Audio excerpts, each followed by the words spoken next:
This is Creepy and Geeky.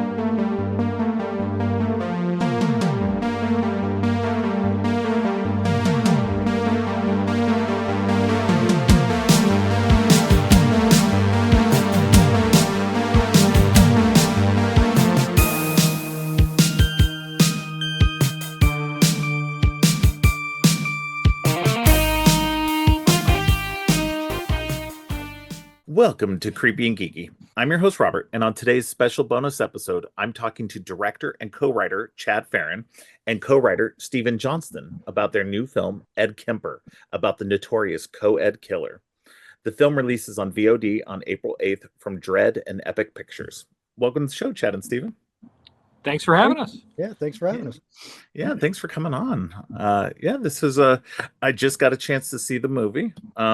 Literally just before we came on, and it's very interesting. So I was not super familiar with Ed Kemper. I'll admit I'm not huge into serial killers, like a good portion of the country, especially horror fans who really dig on serial killer stuff. My daughter, she listens to the Morbid podcast, and so she knew who Ed Kemper was because they'd covered him. So she actually watched the movie with me. Oh, neat. Yeah. Did she like it? Yeah, she enjoyed it. I liked the movie too. It was really good. Really well done.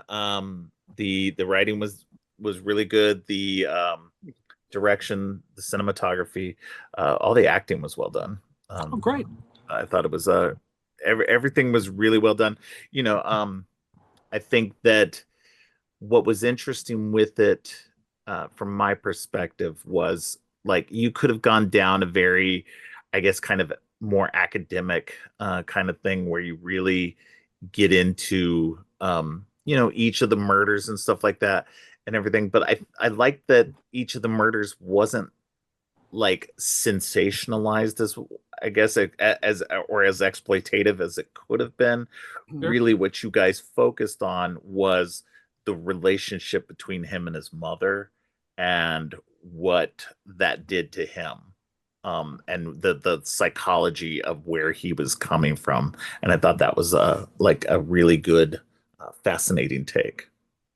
Yeah, when it comes to telling these sorts of stories, obviously the only thing that we talked about this previously, the only thing that really makes the monster interesting is insofar as you make him at least somewhat sympathetic. Right. And while Kemper is certainly not a sympathetic character, but you got to try to make him flesh and blood. Otherwise, what do you have, like Jason or Yeah. Which, I mean, I love those movies too, don't get me wrong, but if you're going to set out to tell a sort of a character study about a serial killer, then you kind of have to focus on character. Right. Yeah, no, I agree. I think that's the best way to go with it. I mean, because again, you could sensationalize it and really, focus a lot on the murders and stuff like that. And you don't not focus on that, but you don't really get into focusing on those too much. They're there. You get it done, and then you move on, and you get more into that, like why it was necessary for him to do that in his own psychology. Psychological way. You don't want to shy away from the more distasteful aspects of the story. You don't want to shy away from them, because I've always found that kind of thing sometimes when television shows, perhaps more than movies, where they kind of wind up sterilizing how genuinely brutal and awful. Yeah, it kind of has that kind of weird, I don't know, desensitizing kind of a factor. And so I always felt like you don't want to exploit it, but at the same time, you don't want to shy away from it either. Yeah. I think that's it was really well done in that aspect, because it's a very gory movie, very blunt. You guys definitely don't shy away from that aspect of it, which was good. You definitely because if you're watching something like a Criminal Minds and stuff like that, there's only so much that they can show on television without getting to without getting past the censors and stuff. So So yeah, while doing a little bit of research on who Ed Kemper was, I found out like he was like the main guy that they talked to on that Netflix show Mindhunters, which I hadn't really watched yet. Right, right, yeah. So it's been on my list forever, and I just haven't got it yet. Well, because the interesting thing about Ed Kemper, in comparison to most serial killers, anyway, is that he's pretty, pretty honest and upfront. Yeah, And so when Robert Ressler and John Douglas, when they started the Behavioral Science Bureau, he was one of the people that they interviewed in depth because he would give them honest answers. right. Your Ted Bundys of the world, he's so busy trying to manipulate you and obfuscate what he was actually guilty of. Whereas Ed Kemper was more than happy to sit down and just be completely honest. Yeah. Yeah, it was interesting. I found that because I did like I looked them up some on Wikipedia, of course, to get a little bit about what his post like because you guys present it from the murder of his grandparents up until his arrest, and basically the murder years, and then he what happened after that point and everything. And it seems very much he's so very self-aware in a way that it seems like most other serial killers either weren't or didn't want to be. They always wanted to portray themselves as being like, at least the ones who were intelligent enough always want to present themselves as being so more aloof and cool and everything. And or the ones who are just straight up psychotic. And then Ed Kemper's like right there in the middle, and he's just like, I did what I did, and this is why. And it's a very fascinating. And then to see this in the movie, to see how the relationship with his mother basically kind of twisted and affected all of that. And then once he kills his mother, it's gone. It's done. He was done. Like, everything to that was preamble to killing her. And so he exercised his personal demon. Yeah. Yeah, exactly. Literally and figuratively. Yeah. So I know, Stephen, you've had history of writing other movies about serial killers and stuff. Yes.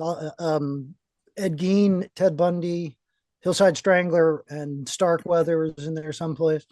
And I have the Moors Murders, which is supposed to shoot in the UK this summer. Okay. So what is your particular fascination with the serial killers? Bringing them to the screen. If I can go with a completely cynical response, yeah, they're successful. They're, when I went to school in Chicago and I wrote, I kept reading things about Ed Gein and how Texas Chainsaw Massacre was loosely based, and and I thought, well, if why loosely based? Like, let's tell this guy's story. So I did research, and when I discovered what a genuinely fascinating story that was, turned that into a script, which then got made into the movie with Steve Railsback, which was quite successful in its own way. And so, of course, the producers came back and they said, "Want to do another one of these?"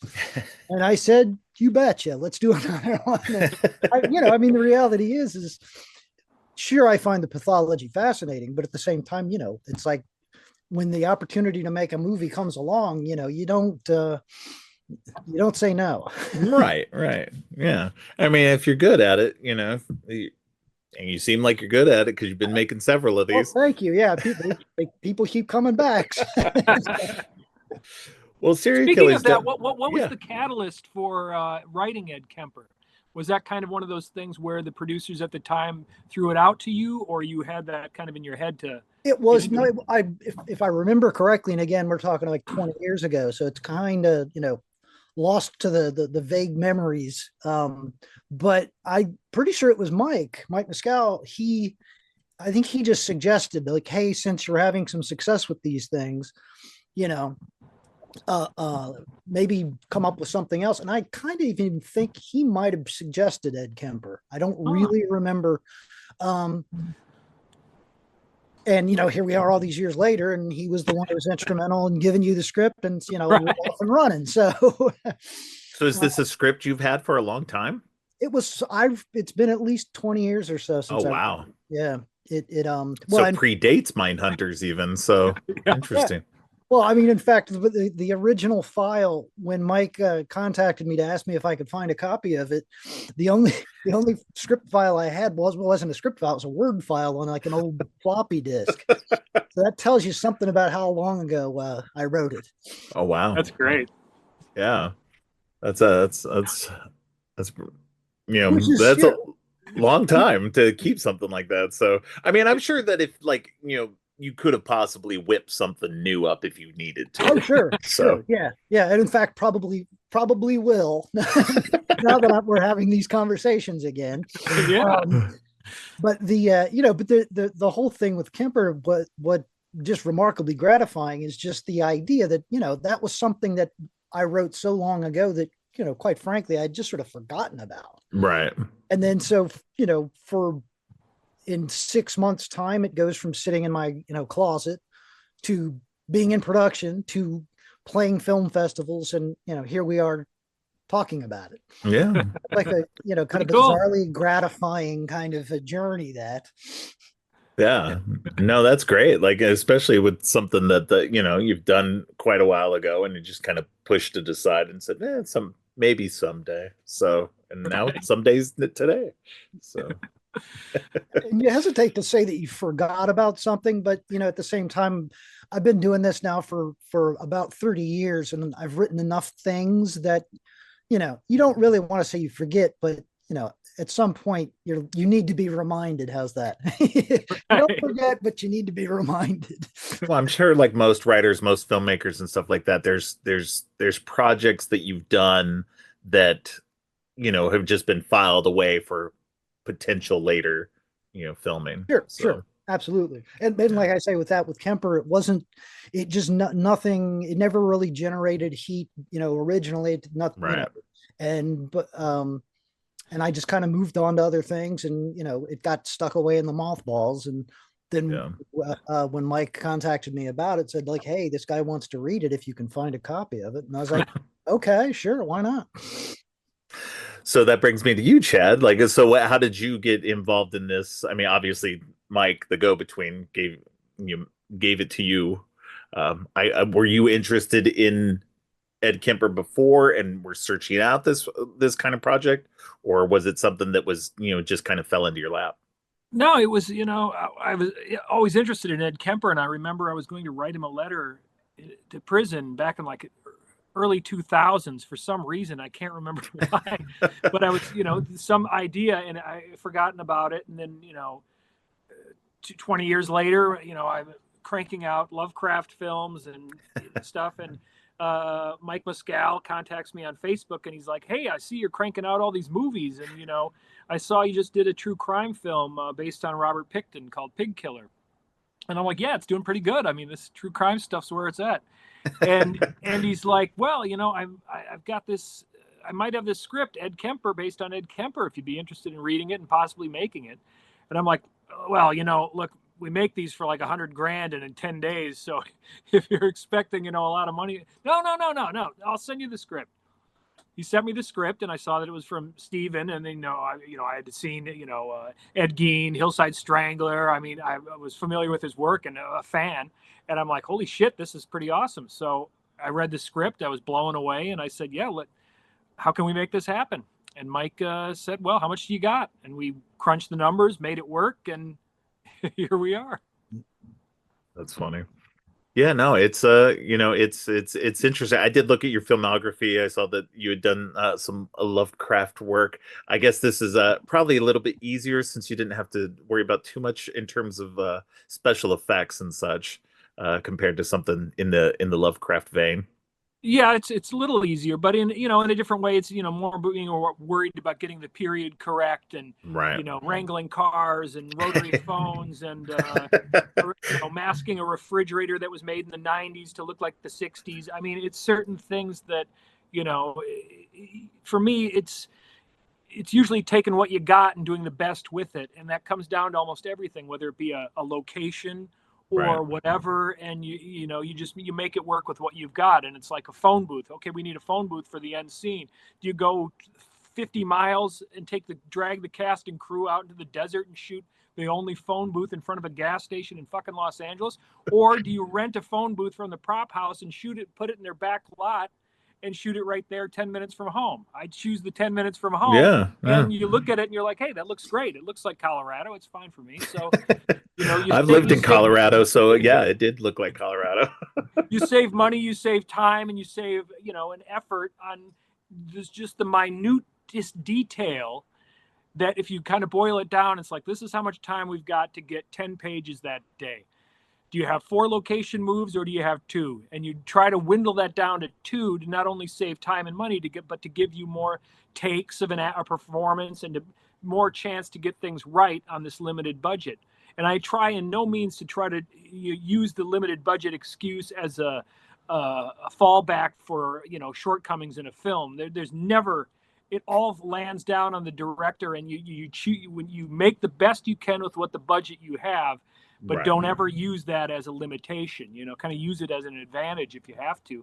And 9 times out of 10, if you try to think outside the box of things you can't afford and ways around it to make the scene work and whatever, it usually comes out better than, having to again drive 50 miles out to get a gas station.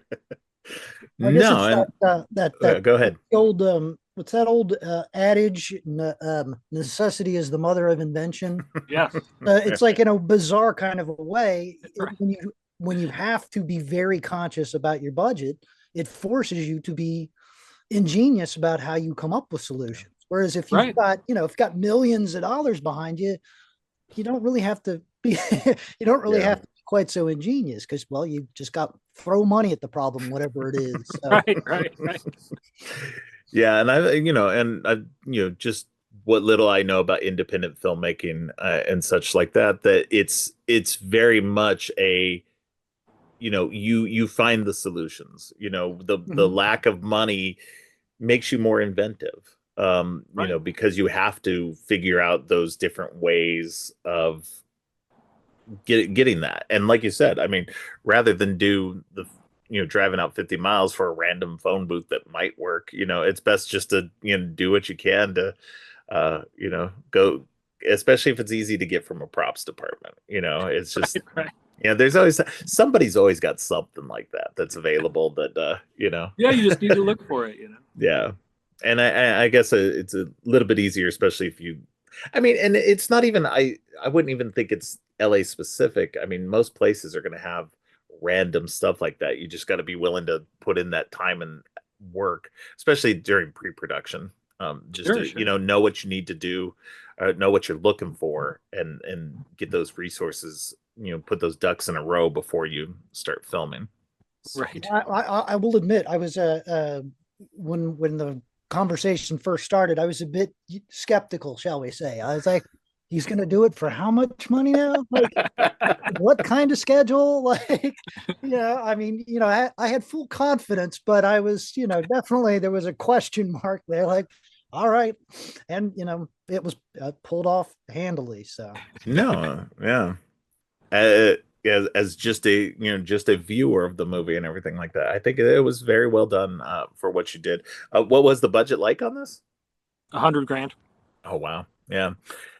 And I would say, normally I think $100,000 would have probably been fine if it weren't a period piece. But yeah, having to get the clothes. Go back to my skepticism. I was exactly. Yeah. Movie shot in the set in the 70s. And they're going to do it for how much money? Well,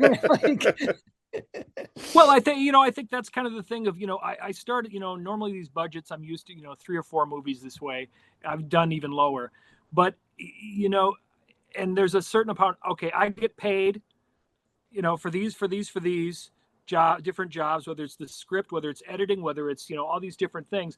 And that quickly dwindles down to nothing because I have to put that money into the film to finish it, to whatever, to get a music clearance of a song I really like or whatever it might be. And I'm like, I'm willing to get paid nothing. Like on this film, there was no money. Everything I was coming to me was into the script, but I own a chunk of the film. So it's just one of those things of willing to sacrifice, a paycheck for a gamble of is it going to sell? Is it going to make money? Is it going to do this? And I'm totally invested and willing to do that because I have enough faith that the script was damn good. So that helped. And then, once we were filming it, it was going so smoothly and well and everything looked good. It was kind of like, okay, I'll take my editing fee and put that toward these songs I want to buy that are period correct and all that thing to, make the film that not only that I can stand behind artistically and say, hey, I'm proud of this, but also something that, I know that if the distributor handles it well, will make them money, which, like Steve said earlier, it comes down to that. Everyone wants to not only make a great film, but they want to get paid for their effort. And that includes, the distributor that puts it out. I want them to do well with it and, and be happy. And, as residuals come in, I'm able to pay Steve, I'm able to pay Mike, I'm able to pay the investors, I'm able to pay myself. And it just keeps the ball rolling to continue making these. I'm not making these in the hopes that Warner Brothers is going to call me up and give me $10 million. I could give a fuck. Those dreams and ideologies left long ago. And when I let go of those pipe dreams and said, you know what, I respect and admire Roger Corman.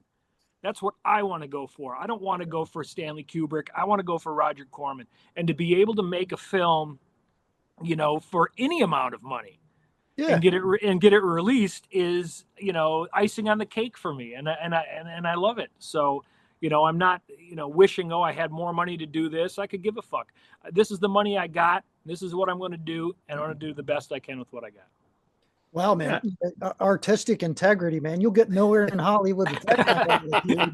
I've signed that away. I'm long gone in my mind.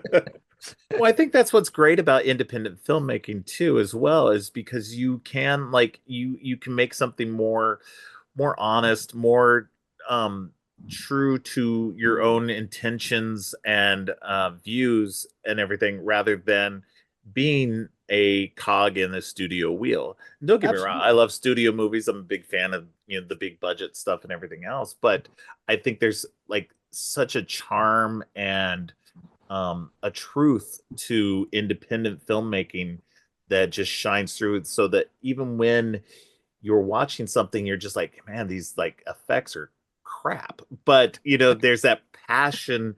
And as long as you're feeling that passion, and I truly there's a thing where there's some people out in the world that think people make bad movies on purpose, and I'm like, people don't make bad movies on purpose. There's things that happen that make the movie terrible, but that doesn't mean that the people behind it were doing it on purpose. Well, or they're just bad filmmakers. Yeah, they're just bad filmmakers. I'm not gonna deny that they're just bad filmmakers, but you'll notice it, like with what Chad was talking about, people that are genuinely motivated by the material and the craft and movies, as opposed to getting rich and famous. Don't get me wrong, I'd like to be rich and famous too. Wouldn't we all? But ultimately, I've always been focused on the material and my genuine love of movies. Right. And you can you might find this surprising, but you encounter a lot of folks in Hollywood who don't actually possess a genuine love of film. They're just cynical business. They're business people. Yeah.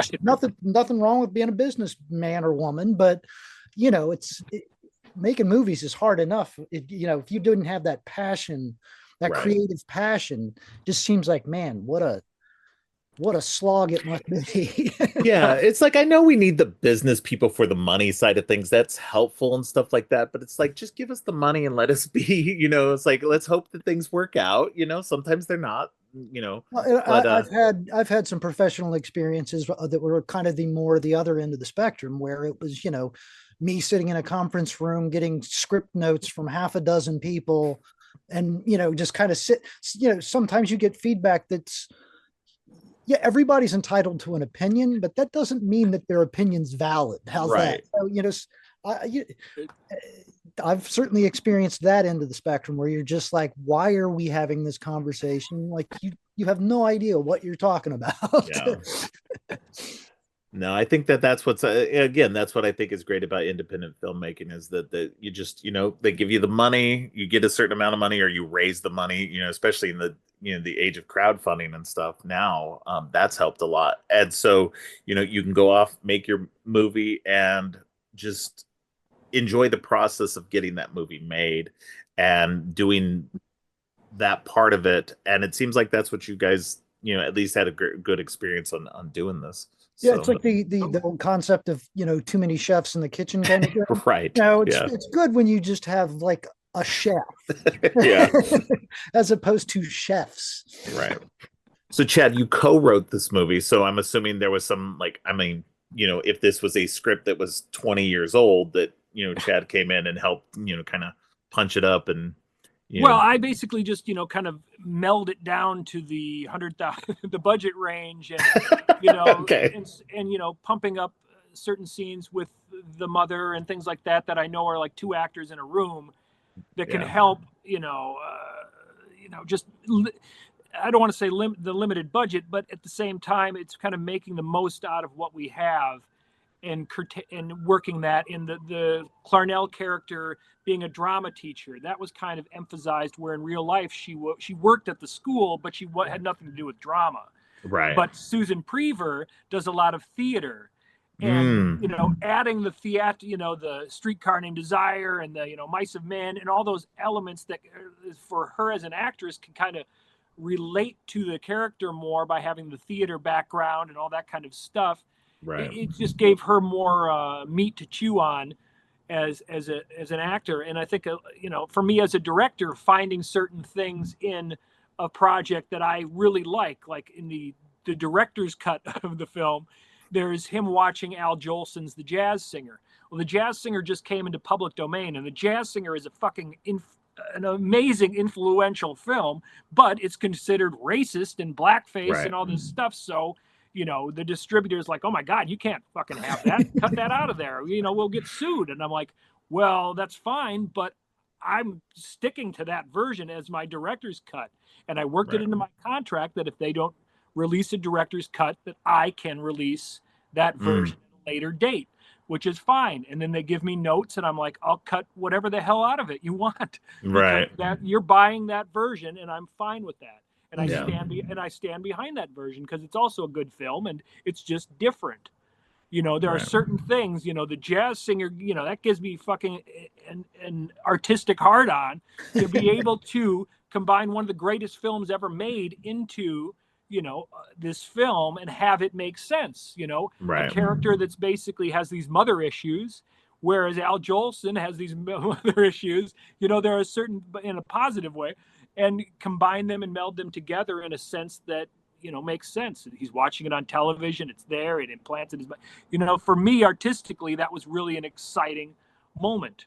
Right. But of course the distributor's like, oh my God, get that the hell out of there. Yeah, well, and of course it is sort of I can understand where the distributor was coming from, but I mean, the reality is in context, the way you used the scene, I get it, it's blackface and that's considered offensive, but there was no racist connotation in the way you inserted it into the film. Right. Almost anybody could watch the movie and recognize that. Yeah. You hope. However, having said that, I can also understand why a distributor would be a little bit skittish, kind of going like, boy. Right. What's wrong with this guy? So, I mean, I guess that being said, there is a director's cut that will eventually be coming out as well. With a more extended cut. Well, and there's more, there's a little more necrophilia and things like that it's fine. I totally understand from, their aspect, because nowadays, Amazon and all these different streaming services, they make you edit this. They won't even put it on there. Yeah. I just had to cut a whole bunch of stuff out of the Lovecraft film I did with Ed Furlong, because they're like, they're not going to put that even up there. So the distributor's like, well, you need to cut it. And I'm like, well, there's no money to cut it. You can put black bars over the things that might be offensive. And that's what they did. And it got up on Amazon. But otherwise, it wasn't going to be up there. And that's what's messed up, is people that are buying it. I understand if you're putting it up there to stream with advertisement that you would want an edited version. But for people to buy it, it should be completely uncut. But That's not Yeah. the way Amazon or a lot of these things roll. They want it cut to begin with. Yeah, I don't think that. I think a lot of people aren't aware of kind of how much of that influence some of these platforms actually have on the editorial content. Sure. That it's like you don't just make something and sell it. Typically, there's various objections. Yeah. I think that's an interesting thing about even with this is like even putting something out there for that you're going to have a limited audience unless you like because the studios themselves are going to want to stream this in as many locations as possible to maximize the amount of viewers and then dollars that it brings into them. But that is something that is frustrating, especially as a viewer myself. Just that, just to know that that kind of stuff has been compromised in that way, because I mean, advertise because it's mostly comes down to advertisers. A lot of that stuff wouldn't even matter because I've even heard that that's been happening on Tubi as well, and Tubi's been Yeah, known Tubi does for it too.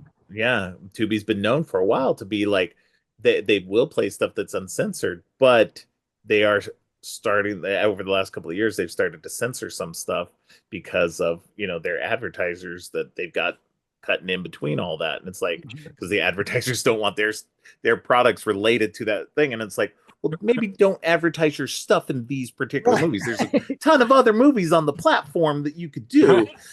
Don't do it with the horror and independent movies that are going to be more unrated. Like maybe the advertisers need to be a little bit more selective than maybe the film's got to be. That'd be nice. So but it's just it's always frustrating to hear that because I know that's why a large part of the internet gets censored as well in terms of things because of advertisers. A lot of the sexual content that gets put onto different platforms gets taken off because advertisers are like, well, we don't want that stuff on there, and so it's just like, okay, then don't advertise. Right. It's ridiculous. Go advertise somewhere else where you can make money. Well, especially when for like ad streaming on Amazon, a filmmaker is maybe getting a penny an hour. Yeah. It's something just offensively ridiculous of the amount of low money that comes in. And it's kind of like, before when you'd play on like Sci-Fi Channel or something like that, you're getting like $100,000 or, something like real. But the streaming in a sense is kind of a double-edged sword. Of sure, it gets out there and it gets to more people, but the revenue is so small on most of these that it's like you need to, have 1 million people watch it before you got a big chunk of money. Well, and this is again the hunger for material that streaming has brought is fantastic, but it's so diluted that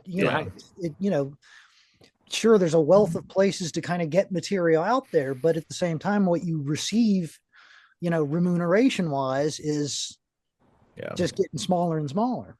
Well, and this is what's made it ridiculous too, with all the streamers there's too many streamers. There really are. Back when it was just Netflix, it was great. Not that we should ever have a monopoly like that or anything like that, but a smaller amount. Like not every company needs to have their own streamer, and it's just it does water it down. It makes it a lot harder for people to have the ability to go see these things. And sure, there's a lot of avenues out there, and they need material to be on these streamers, which is great in a way because it means that people, including yourselves, can get your movies on these things where maybe you couldn't before.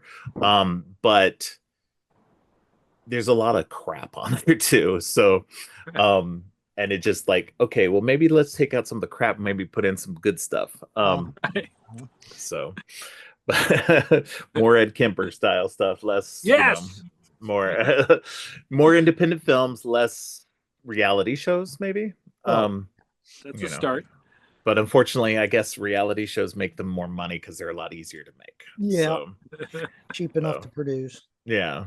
So but so I mean, that's I think again where independent filmmaking is really good because in a way, like, this ties into why people need to be supporting more physical media as well, because you guys, assumingly you would put out your director's cut on a physical Oh disc. yeah.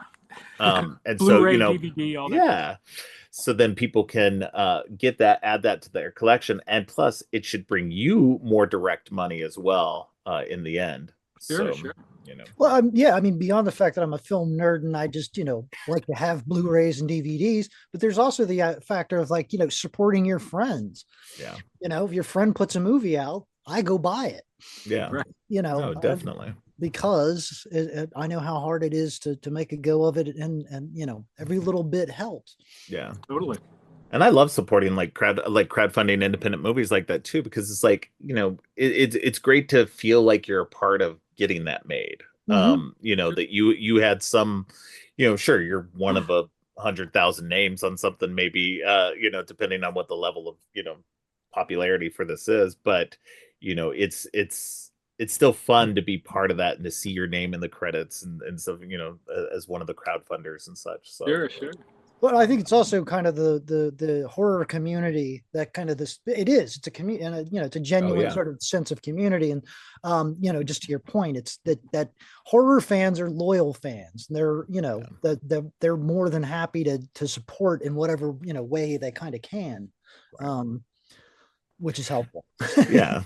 Well, and I think that goes back to just the roots of horror in general. A lot of is that, horror has been very independent in a lot of ways. Sure, we get studio horror all the time, but there's a lot of horror that is independently made.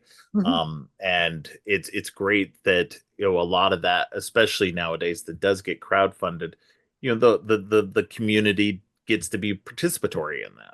And feels like they're helping to get things made. They're a part of it in some way, shape, or form, especially for somebody like me who's I don't have time or money to get out there and make movies. Sure, it'd be fun. That was a my 20s dream, was to be a film director. But then I got married, had kids, and you grew up. Is that what I you're grew saying? up? Yeah. I got Not a different not the rest life, of us, man. Yeah. But hey, now I get to do my podcast. I get to talk to you guys. So this is makes it a lot of fun. I get to live that second life in a way. That's great. So yeah. So, but yeah, this is a fantastic movie. The performances are really good. We haven't really talked about that yet. Brandon Kirk plays Ed Kemper. He's really good. He's a little older than I think Ed Kemper was, because Kemper was in his early to mid 20s when he committed his crimes. But I think you probably needed to get somebody who could play the character with a level of maturity that needed to. Well, it comes down, and somebody with the look too. I had worked with Brandon before, and he was, not only a good actor, but he was, 100% committed. There's no qualms about nudity. There's no qualms about 14-hour days. There's no qualms about, dragging at your nuts on the gravel road. I mean, there's nothing except performance and doing what he can to give the best performance. And I saw, like 10 other guys that were younger and they were whatever, and they were good, but they weren't 110% committed. And I wasn't going to take a gamble with an actor that gets, you shoot 5 days with them, and then they show up on the 6th day and they're like, I don't want to do that nudity of the necrophilia. I don't want to, I'm not going to take that risk, and, half the battle in being a good director is in the casting. And if you get the right people, it just makes the job easy. You just sit back and watch it. And, that was one of the things, Brandon, did 4 or 5 different, auditions, taped it, sent it in, and, was nailed it every time. And it was just like, he fought for it though. And and I think it made his performance even better because he knew he had to work for it instead of, in the back of my mind, I kind of knew he was going to be it the entire time. So, just because, but you still have that, you never know. Someone 6'9" is going to come in that looks exactly like him and knock it out of the park in the audition. Right. You're like, hey, I'm sorry, you're a spitting image, you're hired, but that didn't happen. So, Well, and that's the thing too about, low budget independent filmmaking. To your point about commitment, I mean, you need to know that the Yeah. people around you are at least that committed, because let's face it, you're already taking off a mammoth challenge to begin with. Right, right. So, you need your allies to be as committed as you are. Or, Yeah. a girl that you're like, there's nudity in it, and some will say, oh, sure, that's no problem. But other ones will just be like, yeah, I'm fine with it. And then they get there and they won't do it. So, Right. or they get there and they do it and they're just so uncomfortable. And so that energy is like, oh, God, I want to get the hell out of here. You need to find people who are like, yeah, I'm game for it. That's what happened. I'm willing to do it. And they get there and they do it and they have a good energy and a good positive attitude. And it makes everyone feed off of that and give a good thing. It's kind of like if you watch a movie with, your parent and, it's got a whole bunch of nudity and you feel uncomfortable because they're uncomfortable. It just kind of makes the whole process. Yeah. Oh, God. Absolutely. But if Hey, like I said, I watched this movie with my daughter, so but if you're giving off, this thing of like, I'm cool with it, I'm comfortable, I'm whatever, that feeds through and people subconsciously are doing that. If I'm with an actor who's just, hates me, and I can sense that, even though they say that, you get like a sixth sense for certain things, and that's finding it out in the casting process. And you luckily I've been getting good people, and that's why I work with them again and again, because I know that they're on the same wavelength of getting the best thing possible, and they're not like holding a resentment because they didn't get paid enough, or they had to get naked and drag their balls across the gravel. They're not holding that from the last 4 films against me. They're just like, hey man, let's do it. We know that you're going to get it done. It's going to be, sold. It's going to be in the theater, hopefully, and people, how much more can you ask for these days? The fact that, you get a distributor that's going to put it on a theater at all is an accomplishment in my book. It's one of those dream things that, Absolutely. You got to just kind of like say, hey, shit, that's pretty cool. Let's go out, support it and see it, and hope the audience enjoys it. Yeah, absolutely. I think that might be the title for Brandon's memoirs, Dragging Balls Across the Gravel. Right. Oh man. You also have a legendary 80s scream queen, Brinky Stevens, in this. She's great. That was awesome. Yeah. She had worked with Joe Castro, our makeup man, on numerous films, and he recommended her, and she put it in a great. I had seen her before, and of course, and other stuff, and it's just his recommendation, and then she actually auditioned, and she was fantastic, and then she was great on the set, and then I just worked with her again on the other true crime film we did, Dorothea, and again she's top notch.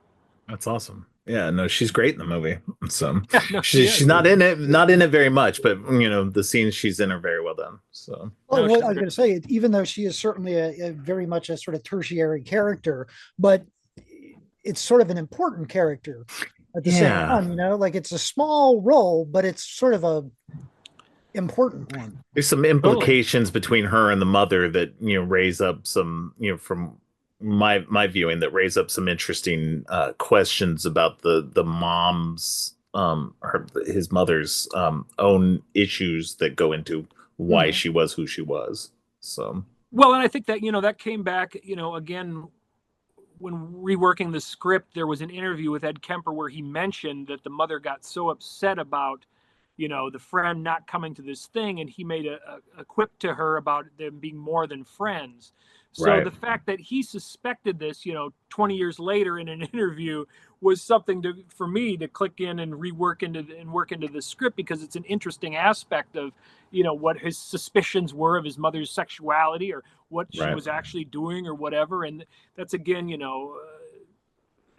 a way to read it that he was picking up on, that I thought was a really interesting thing to add to the script of, again, a character that meets her demise at his hands, but adding more of a thing than just these, friends. That there was something more going on that he was picking up on. Right. Yeah, and I like that. It's a obvious but subtle point in the movie, and I thought it was really well done. So oh, great. So, but yeah, no, this is a really, really fun, interesting movie. I mean, fun is subjective. Um, you know, if you like serial killer stuff, this is an interesting movie about an interesting character, an interesting person. Not really a character, I guess. Um, uh, you know, uh, uh, so it's as somebody who's not a huge serial killer person, I like the occasional serial killer story. But definitely, I think this is really well done, and I think that anybody who really enjoys that kind of material would really enjoy this movie itself. And definitely search it out. It comes out April 8th on VOD. I think there's a theatrical release also slightly Yeah. before that. Yeah, it's running in limited theaters on the April 4th. Okay, so just the weekend before. All right. Yeah. Yeah. But this episode should be dropping on April 8th, so the day of the VOD drop. So if you're listening to this and you haven't seen the movie yet, definitely go check it out on VOD. Thank you guys. I appreciate you for coming on my show. So thank you. Thanks Is for there having me. anything? Is there anything more that we didn't mention that you want to say before we go? No, I think on my end, I think you got it. I think All that right. the movie kind of speaks for itself. It does, Exactly. We definitely. hope. Definitely. Well, thank you guys. I appreciate it very much, and I hope to see you guys soon. Sounds Absolutely. good. Thank All You know you. where to find me, man. Thank you. Take care, guys. Bye. Thanks for listening. Creepy and Geeky is produced and hosted by Robert Clark. If you like what you've heard, please consider giving the show 5 stars and a review on Apple Podcasts and Spotify, and share the podcast on social media to help spread the word. Make sure to subscribe on your favorite podcast app or at creepyandgeeky.com. You can follow the podcast by going to creepyandgeeky.com and clicking on any of the social links. If you'd like to follow me, you can find my links at geekthulu.com. You can support the podcast by ordering teas and more on TeePublic or by donating to the coffee page. All of the links are in the show notes. Finally, don't forget, stay creepy.